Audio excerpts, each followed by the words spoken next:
শুভ সকাল বন্ধুরা, আশা করি তোমরা ভালো আছো। তো সকালে এখন বাজে হচ্ছে 8:30 কি 9টা হবে এরকম। সকালবেলা বৃহস্পতিবারে পুজো দিয়ে এসেছি। সকালে অনেক সকালে যেহেতু চান করা হয়, দেখো মনে হবে না যে চান টান করে এসেছি। বৃহস্পতিবারে পুজো টুজো দিয়ে আজকে কিন্তু একদিকে ভালো কী বলো তো, কোনো রান্না নেই। কালকে যেসব সকালে মানে রাত্রির জন্মদিন ছিল না, সমস্ত কিছু রান্না এখনও বেঁচে আছে, মানে বেঁচে আছে। সকালে জল খাবার মানে খাওয়া হয়ে যাবে, দুপুরে হয়ে যাবে, যে রান্না থেকে ছুটি। তো চলো আজকে তো সারাটা দিন কী করি না করি, আশা করি ভিডিওটা ভালো লাগবে, দেখতে থাকো। বাইরে আজ প্রচুর রোদ।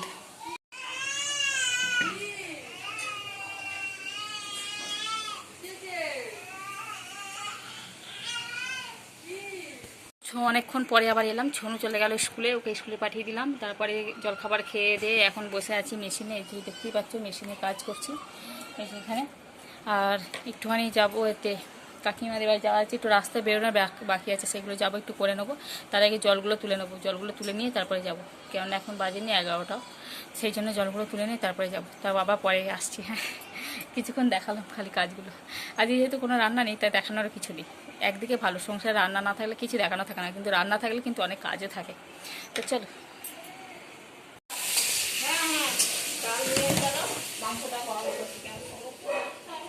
হ্যাঁ, তো ভাতটা খালি সকালে হয়েছিল আমাদের। তো এখানে আছে কাউকে পনির, চাটনি,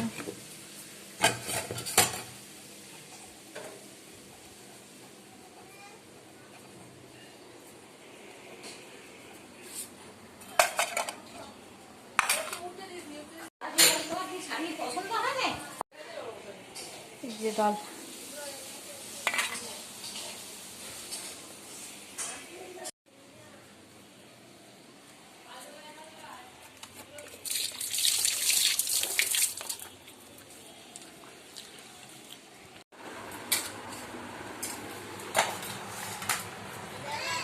আজকে মেনু হচ্ছে মাংস, আনারসের চাটনি, পনির, আলু ভাজা, ডিম ভাজা আসছে।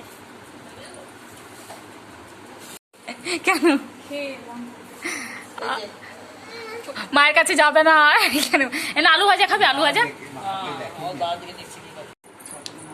তুই খা, আমি খাবো না। ভালো খেতে, ওই ভালো, ওই বলো সারা দিল। ডাকলে বললে দেখছো টাকা কি লেগে আছে। ওই মাথা যে কালো কালো পড়েছে, নখ দিয়ে তুলে ডাকলো। আর ডাল নেই না ভাই।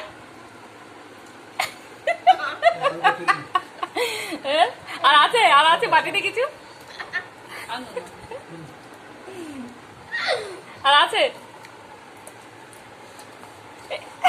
হয়ে গেছে, চল এবার হাত ধুতে হবে। ওই যে বাপু ওখানে গামছা আছে, ছেলে ও স্যার গায়ে মাখি নিস বাবা, আমি এ করতে পারবো না। আলু ভাজা, আলু ভাজা, আলু ভাজা মাখি দেখেছি যেমন ভালো করে মাখ নে। আলু ভাজা খা। না, ওর বাটি মুসুর ডাল চাইছে, মুসুর ডাল। আমাদের তো কোথায় আছে? দেখেছো রাগ দেখো। আর এগুলোকে একসাথে বলা হচ্ছে নতুন সামাজিক ইতিহাস। ঠিক আছে? হ্যাঁ, নতুন সামাজিক ইতিহাস কাকে বলে? রাজা মহারাজাদের কাহিনী রাজা মহারাজাদের কাহিনী বাদ দিয়ে মানুষের নিম্নবর্গের মানুষ বা অন্তজ শ্রেণীর মানুষের কথা নিয়ে আলোচনা করার যে ইতিহাস, তাকে বলা হচ্ছে নিম্নবর্গের ইতিহাস চর্চা। এর রণজিৎ গুহ হচ্ছে নিম্নবর্গের ইতিহাস চর্চার জনক। ঠিক আছে? মোটামুটি হয়েছে। ওরে বাপে, না হলে টোটাল হিস্ট্রি বা সামগ্রিক ইতিহাস চর্চা। 1960 থেকে 70-এর দশকে নিম্নবর্গের ইতিহাস চর্চা মানুষেরা যারা মার্ক্সবাদী ইতিহাস চর্চায় বিশ্বাসী ছিল, তারা মানুষের রীতি নীতি বৈশিষ্ট্য নিয়ে আলোচনা করতে শুরু করে। এটাই নিম্নবর্গের ইতিহাস চর্চা নামে পরিচিত। যেমন হচ্ছে এদের প্রবক্তা হলেন লুসিয়ান ফেবার এবং মার্ক ব্লক। নতুন সামাজিক ইতিহাস চর্চায় বিষয় দুটি গ্রন্থের নাম কি? দুটি গ্রন্থ হচ্ছে কার্ল মার্কসের দাস ক্যাপিটাল, লুসিয়ান ফেভারের দি সোশ্যাল হিস্ট্রি। আর রজনীকান্তে ইন্ডিয়া টুডে। হবে না এটা, হ্যাঁ ফালতু ছেলে। হ্যাঁ, আধুনিক ইতিহাস চর্চায় খেলাধুলার গুরুত্ব লাভের দুটি কারণ কি? আধুনিক ইতিহাস চর্চায় খেলাধুলার গুরুত্ব লাভ প্রচন্ডভাবে ঘটেছিল। এই খেলাধুলার গুরুত্ব লাভের দুটি কারণ হচ্ছে একটা হচ্ছে একটি সম্প্রীতি স্থাপন করা, তারপর হচ্ছে নারী জাতির কল্যাণ করা, তারপর হচ্ছে জাতীয়তাবোধ জাগ্রত করা, তারপর হচ্ছে সম্প্রতি সংহতি মৈত্রী ইত্যাদি প্রতীক হওয়া খেলাধুলা আধুনিক ইতিহাস চর্চায় গুরুত্ব লাভ করা। শর্ট কোশ্চেন পড়া দে এনে। তো আবার ফিরে এলাম সন্ধ্যাবেলায়, দেখতে পাচ্ছ ছোনুর পড়াটা কিছুটা ধরা হলো, এখনো বসে আছি আমি, যার জন্য এই পড়াটা ধরবো। শর্ট কোশ্চেন ধরবো। হ্যাঁ, প্রথমটা দেন, নাহলে প্রথমটা আটকে যাবে। তারপরে এটা দেওয়া হয়, পর থার্ড টাইমেরটা দিই। তো এখন সন্ধ্যাবেলায় কিছু খাওয়া হয়নি এখনও। ছোনু এই স্কুল থেকে এসে একটু ভাত খাইয়ে দিয়েছি।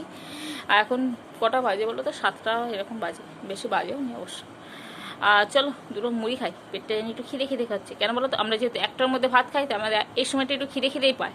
মানে একটু ছোটোখাটো খাবার হলে বেশ হয়ে যাবে, কেন এদিকে আবার তাড়াতাড়ি খেয়ে নিই আমরা রাত্রিবেলা, বেশি দেরি করি না, যার জন্য ব্যাপারটা এরকম। আর রাত্রে যেহেতু আজ দুপুরে রান্না হয়নি, তাই মা বিকেলে রান্না করে নিয়েছে।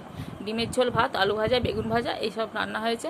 সেগুলো দেখাবো তোমাদের রাত্রিবেলা খাওয়ার সময়, তখন দেখাবো। আবার আঙুল ফাটাচ্ছে। তো চলো আবার পরে দেখা হবে। তো এখন মাগলাম ছোলার চাট। এত টেস্ট হয়েছে বলার মতো নয়। একটুখানি নুন দিয়েছি, একটুখানি আচার দিয়েছি, সেগুলো গাজর, শসা, কাঁচা লঙ্কা, পেঁয়াজ আর কাঁচা ছোলা, ব্যাপক টেস্ট হয়েছে। এভাবে খাচ্ছি এখন। সোনু খাচ্ছে, আমি খাচ্ছি, বিট্টু খাচ্ছে। এটা তো